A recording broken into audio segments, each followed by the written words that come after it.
नमस्कार, मैं हूं अनुराग दीक्षित। आप देख रहे हैं बैटल ऑफ बंगाल। जी हां, बंगाल में चुनाव को लेकर जबरदस्त हलचल है। बैटल ऑफ बंगाल में एक एक बड़ी खबर हम आपको दिखा रहे हैं। लगातार टीएमसी में चुनाव से पहले झटके पर झटके भी मिल रहे हैं। टीएमसी के बागियों में अब शुभेंदु के भाई का नाम भी जुड़ चुका है। उधर ममता बनर्जी आज से 4 दिन के उत्तरी बंगाल के दौरे पर हैं। बंगाल चुनाव में ओवैसी भी ताल ठोक रहे हैं। 7 फरवरी को पीएम मोदी बंगाल के दौरे पर होंगे। बंगाल से जुड़ी हर बड़ी खबर और उससे जुड़े हर पहलू को हम आप तक पहुंचाते रहेंगे। इस वक्त आप 5 तस्वीरें देख रहे हैं बंगाल के सियासी घमासान से जुड़ी। इस बीच इस वक्त की एक बड़ी खबर हम आपको बता दें। बंगाल में टीएमसी को एक बड़ा झटका लगा है। टीएमसी के एक और नेता बीजेपी में शामिल हुए हैं। टीएमसी के विधायक दीपक हल्दर बीजेपी में शामिल हो चुके हैं। आपको बता दें कि दिव्येंदु अधिकारी भी बीजेपी में शामिल हो सकते हैं। शुभेंदु अधिकारी के भाई, इस तरीके की जानकारी भी सामने आ रही है। वहीं 7 फरवरी को दिव्येंदु अधिकारी बीजेपी में शामिल हो सकते हैं। इस तरीके की जानकारी इस वक्त सामने आ रही है। 2 तस्वीरें आपके सामने देखिए। लगातार अभी चुनाव की तारीखों का ऐलान नहीं हुआ है, लेकिन उससे पहले तृणमूल कांग्रेस के भीतर जो सियासी फूट है वो नजर आ रही है। हमारे सहयोगी तपस सेन गुप्ता हमारे साथ ग्राउंड जीरो से जुड़े हुए हैं। तपस, जिस तरीके की तस्वीरें लगातार सामने आ रही हैं, टूट की खबरें लगातार सामने आ रही हैं, तृणमूल के सामने बड़ी चुनौती।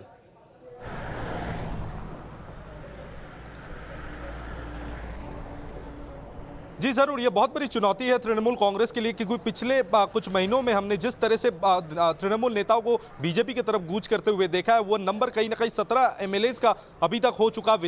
17 विधायक अभी तक कैंप शिफ्ट कर चुके हैं। अभी जो आखिरी नाम आया है वो दिलीप हल्दार का है, और जो खासकर डायमंड हार्बर से विधायक रहे हैं। और जो बताया जा रहा है कि उनके बाद अब दिव्येंदु अधिकारी, जो शुभेंदु अधिकारी के भाई भी हैं, वो आने वाले दिनों में बीजेपी में ज्वाइन कर सकते हैं। 7 तारीख को नरेंद्र मोदी जब हल्दिया में रहेंगे कार्यक्रम में, वहां उनके साथ मंच में उन्हें देखा जा सकता है। तो दूसरी ओर 10 तारीख यानी 10 फरवरी को लोकसभा के स्पीकर से भी एक अपॉइंटमेंट ली गई है। ये माना जा रहा है कि शायद दिव्येंदु अधिकारी अपने पोस्ट से रिजाइन कर सकते हैं और उसके बाद शायद दिल्ली में ही वो बीजेपी में शामिल हो सकते हैं। तो एक के बाद एक लगातार तृणमूल कांग्रेस के नेता बीजेपी में ज्वाइन कर रहे हैं, और जो सबके तरफ से ये कहा जा रहा है कि वो काम नहीं कर पा रहे। तो ये एक तरफ से बहुत बड़ी चुनौती है लोगों को तक पहुंचाना तृणमूल कांग्रेस के लिए, खासकर ममता बनर्जी के लिए, कि क्यों इन लोगों को काम करने नहीं दिया जा रहा है। करप्शन चार्ज बीजेपी का आरोप रहा है। तो ये बहुत बड़ी चुनौती दिन ब दिन बढ़ती जा रही है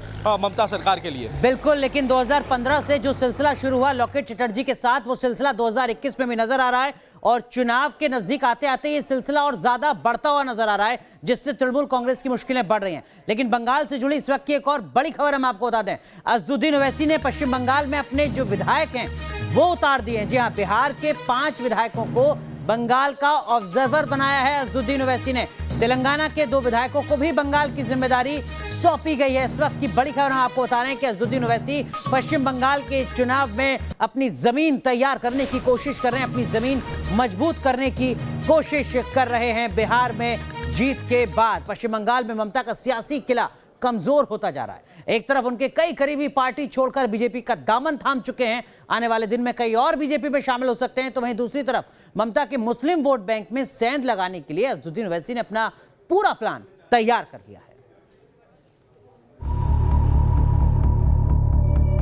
बंगाल विधानसभा चुनाव से पहले टीएमसी प्रमुख ममता बनर्जी की मुश्किलें बढ़ती जा रही हैं। उनकी सरकार में कई मंत्री, विधायक और नेता पार्टी छोड़कर बीजेपी ज्वाइन कर चुके हैं।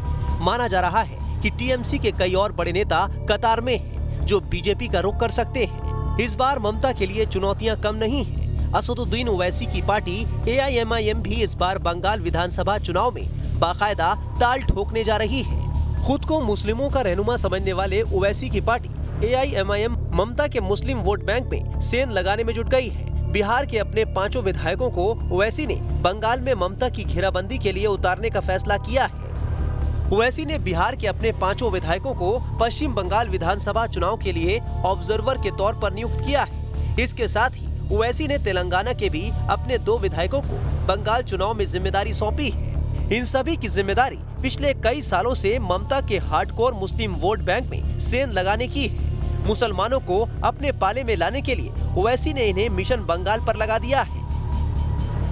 बिहार के 5 विधायकों की बात करें तो ओवैसी ने अपनी पार्टी से प्रदेश अध्यक्ष और अमौर विधायक अख्तरुल ईमान और पार्टी के युवा मोर्चा के प्रदेश अध्यक्ष आदिल हसन को मुर्शिदाबाद, बीरभूम और नदिया जिले के ऑब्जर्वर के तौर पर नियुक्त किया है, जो कि हाट विधायक मोहम्मद शाहनवाज और कोचा धामन विधायक मोहम्मद इजहार असफी को ओवैसी ने उत्तर दिनाजपुर, दक्षिण दिनाजपुर, कूच बिहार और अलीपुर द्वार जिले में ऑब्जर्वर के तौर पर नियुक्त किया है। वहीं 22 विधायक सैयद रुकनुद्दीन अहमद और बहादुरगंज विधायक अंजार नईमी को मालदा जिले में ऑब्जर्वर नियुक्त किया है। गौरतलब है जिन जिलों में ओवैसी ने बिहार के विधायकों को ऑब्जर्वर के तौर पर नियुक्त किया है, उनमें से ज्यादातर जिले बिहार के सीमांचल से सटे हुए हैं, जहां पर मुस्लिम आबादी काफी ज्यादा है। ऐसे में ओवैसी की पार्टी का मुख्य उद्देश्य ममता बनर्जी के मुस्लिम वोट बैंक को काटकर नुकसान पहुंचाना है, जैसा कि उसने बिहार में किया था, जिसकी वजह से आरजेडी को सीमांचल में भारी नुकसान उठाना पड़ा था। वहीं ममता भी अपना सियासी किला बचाने में जुट गई हैं। उनकी कोशिश हर तबके को साधने की है। इसी को ध्यान में रखते हुए ममता आज से 2 दिन के उत्तर पश्चिम बंगाल के दौरे पर जा रही हैं, जहां वो अलीपुर द्वार जिले में सामूहिक शादी समारोह कार्यक्रम में हिस्सा लेंगी। इसके अलावा अलीपुर द्वार में ही एक जनसभा को भी संबोधित करेंगी। उत्तर पश्चिम बंगाल में ज्यादातर जिले बांग्लादेश के बॉर्डर से मिले हैं। चुनाव के दौरान बंगाल में घुसपैठ का मुद्दा भी हमेशा से गर्म रहा है। Team news nation. तो क्या वाकई अज़दुद्दीन ओवैसी पश्चिम बंगाल में कोई सियासी कमाल कर पाएंगे? हमारे सहयोगी तपस हमारे साथ जुड़े हुए हैं। तपस, किस तरीके की हलचल नजर आ रही है अज़दुद्दीन ओवैसी की पार्टी को लेकर पश्चिम बंगाल में?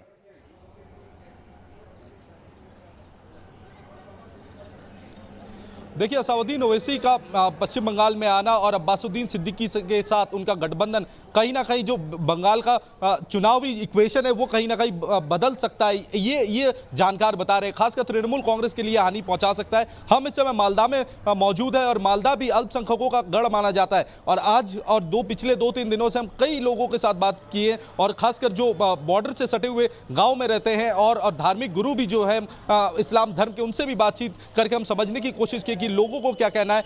यहां पर अमूमन जो लोग कह रहे हैं कि चाहे असाउद्दीन ओवैसी और अब्बासुद्दीन सिद्दीकी वो गठबंधन में भी अगर आते हैं तो हम अगर वो जनहित पर काम करेंगे तो फिर उन्हें हर तरह का सपोर्ट दिया जाएगा। तो कहीं ना कहीं राजनीतिक नेताओं को लिए ये काफी चिंता की विषय है, खासकर तृणमूल कांग्रेस और कांग्रेस के लिए, क्योंकि मालदा कांग्रेस का गढ़ माना जाता है। कांग्रेस और तृणमूल माफ कीजिएगा, मैं आपको रोक रहा हूं। हमारे साथ एआईएमआईएम के विधायक मोहम्मद इजहार असफी साहब जुड़ चुके हैं। वो बड़ी चिंता की बात। इजहार साहब, पश्चिम बंगाल का रुख क्यों कर रही है एआईएमआईएम?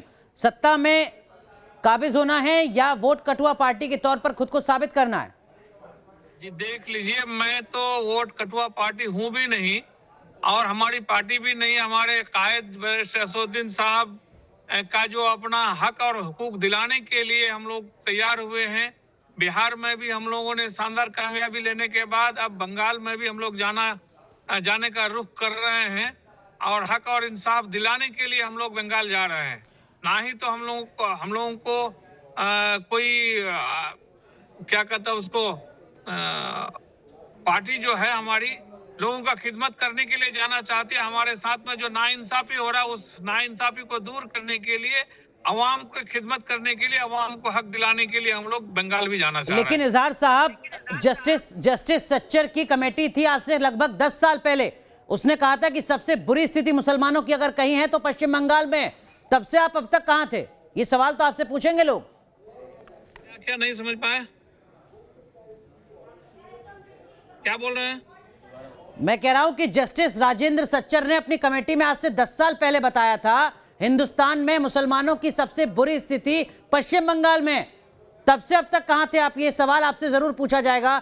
माफ कीजिएगा, आपको रोक रहा हूं। इस बीच बंगाल में चुनाव से पहले एक बार फिर एनआरसी का मुद्दा उठ चुका है। मालदा में सीए को लेकर लोगों के मन में संदेह पैदा हो रहा है। रोहिंग्या और घुसपैठ का मुद्दा भी लगातार बना हुआ है।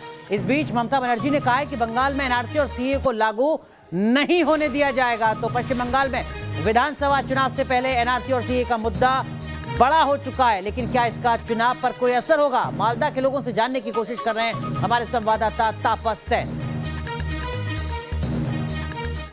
पश्चिम बंगाल में सीएए और एनआरसी को लेकर विवाद केंद्र और राज्य के बीच कोई नया नहीं है और ये तू मैं काफ़ी दिनों से जारी है। और जितना करीब हम 2021 के विधानसभा चुनाव के पहुंच रहे हैं उतना ही कहीं ना कहीं ये चुनावी मुद्दा बनता नज़र आ रहा है। हम इस समय मालदा के 200 बीघा एक गांव है जो बॉर्डर के एकदम पास लगता है। आज वहां आकर हम मौजूद हुए हैं। यहाँ के कुछ लोगों से, खासकर युवा पीढ़ी के लोग हमारे साथ जुड़ चुके हैं, उनसे हम बात करके जानना चाहेंगे कि सीए और एनआरसी को लेकर वो क्या समझते हैं या उनकी क्या राय है। अगर मैं आपसे शुरू करूं, सीएए और एनआरसी क्या है?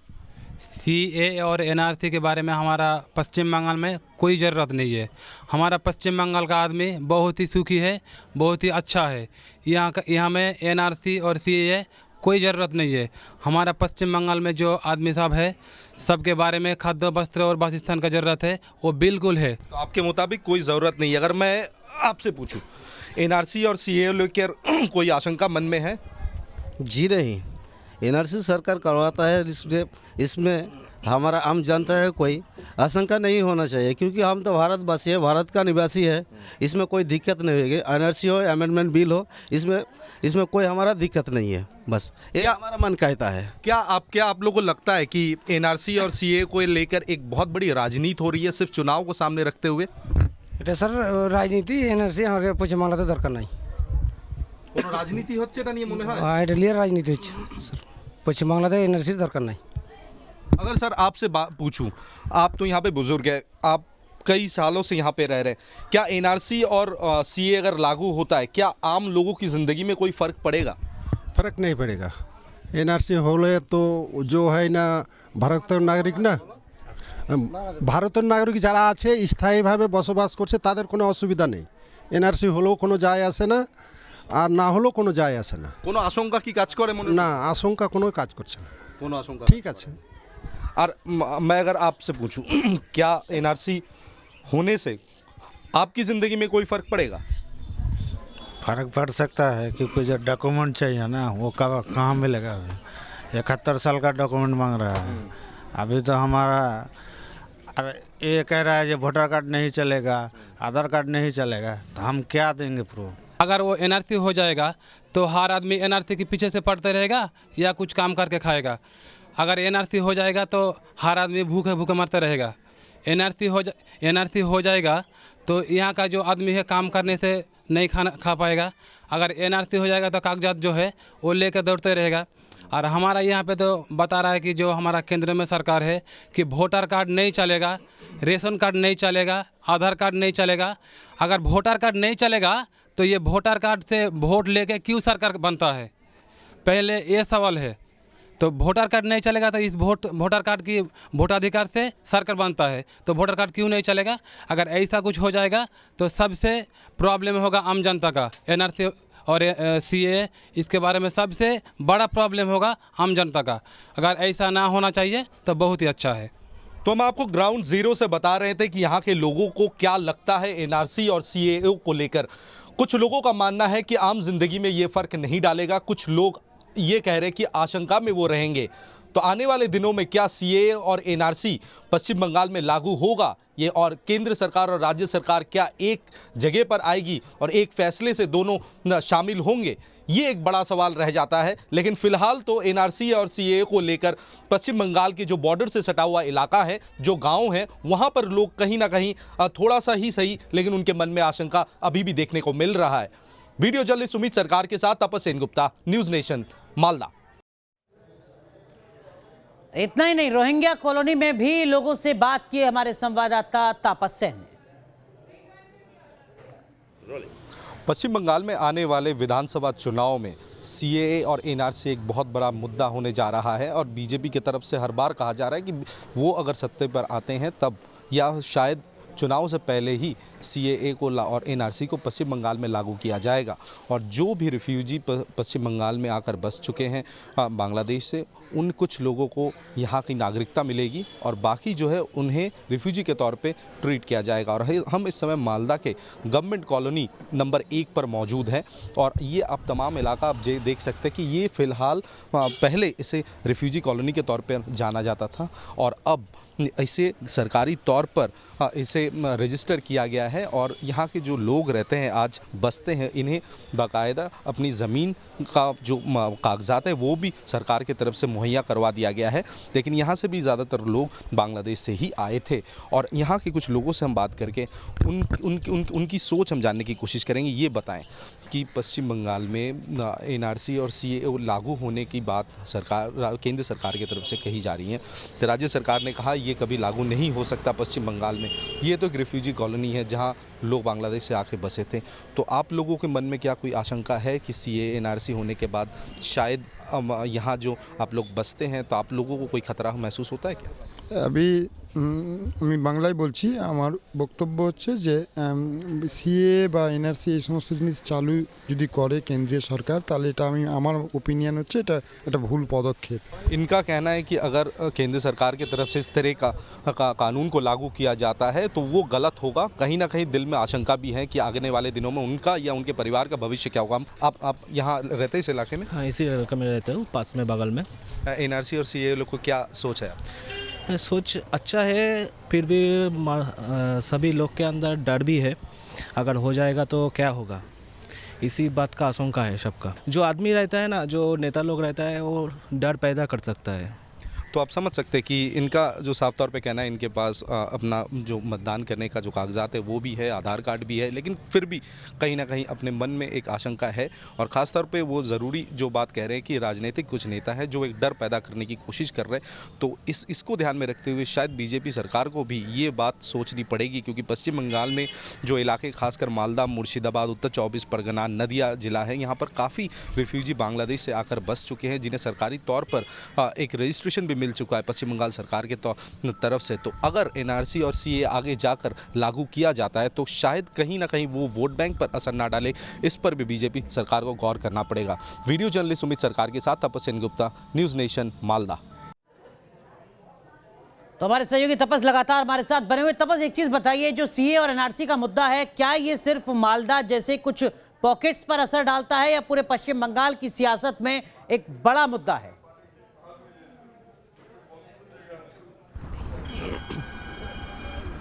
देखिए, पूरे पश्चिम बंगाल की सियासत में एक बड़ा मुद्दा है, लेकिन खासकर मालदा, मुर्शिदाबाद, नॉर्थ 24 परगना, साउथ 24 परगना, नदिया जिले में, उत्तर दिनाजपुर, दक्षिण दिनाजपुर, ये 7-8 जो जिले हैं, अलीपुरद्वार, कोच बिहार, इन इलाकों में ज़्यादा असर देखने को मिलेगा, क्योंकि बांग्लादेश से लगातार वामपंथी के टेनियर में यानी 2011 से पहले तक काफ़ी लोग आए हैं और समय समय पर वो बसते गए हैं। उन्हें अलग अलग तरीके से वोटर कार्ड मिल चुका है। ममता बनर्जी आने के बाद भी कुछ लोग बांग्लादेश से पश्चिम बंगाल में आए थे, उन्हें भी धीरे धीरे नागरिकता मिल चुकी है। तो ये एक पूरा एक चेन है, क्योंकि अगर ये पूर्वी बंगाल से जो पश्चिम बंगाल में आ चुके पहले, अगर इन जो एनआरसी और सीएए का जो पैरामीटर्स है उसको अगर सामने रखकर आगे चला जाए तो ये जरूर से वोट बैंक पर असर डालेगा। पश्चिम बंगाल में कि पश्चिम बंगाल के कम से कम 8 जिले ऐसे हैं जिसमें ये मुद्दा एक बड़ा मुद्दा है। बहुत बहुत शुक्रिया आपका तपस जुड़ने के लिए। इस बीच एक और बड़ी खबर हम आपको बता दें, बंगाल में हनुमान मंदिर को लेकर झड़प हुई है। दुर्गापुर में टीएमसी बीजेपी के कार्यकर्ता आपस में भिड़े हैं और इस झड़प में कई लोग घायल हुए हैं। दरअसल में बीजेपी कार्यकर्ताओं के द्वारा बनाए जा रहे मंदिर को लेकर ये जो बवाल है यहाँ पर ये शुरू हुआ है। टीएमसी और बीजेपी के बीच में ये भिड़ंत हुई है। मंदिर पर घमासान देखने को मिल रहा है पश्चिम बंगाल में। अक्सर कहा जाता है कि सियासत क्या ना करवाए। पश्चिम बंगाल में चुनाव को देखते हुए ममता बनर्जी हर तरह के दावपेच आजमा रही हैं। अलीपुरद्वार जिले में एक सामूहिक विवाह समारोह में ममता ने शिरकत की तो वहां पर सबके साथ डांस भी किया।